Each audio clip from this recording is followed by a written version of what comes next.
in the workforce, Mr. Miller. The gentleman is recognized. I thank the gentlewoman for recognition, and I rise in favor of the motion to commit that I will be offering with Mr. Clyburn and Mr. Lewis before the House later today, so that we can take a small but very important step to protect the right of every American to vote. I was appalled in this past election day by widespread reports across the country of voters forced to wait in hours-long lines simply to exercise one of our most fundamental rights, the right to vote. Even in some states with early voting, voters were forced to choose between waiting for hours or missing work or taking care of their children in order to cast their vote, or giving up their right to vote altogether. At some precincts in Miami, hundreds of voters stood in line for over 4 hours past the 7 o'clock closing time of the polls, even after President Obama had been declared the winner of the election.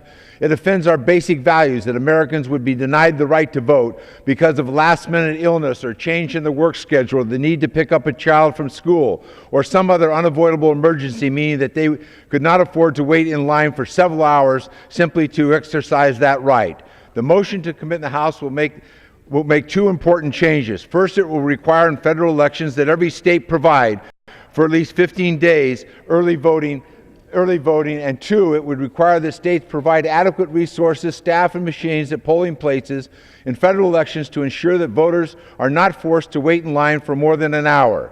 There are numerous changes that need to be made to adequately protect the rights of all Americans to their right to vote, and I support comprehensive approach of voter protections that has been developed by Mr. Lewis and Mr. Clyburn.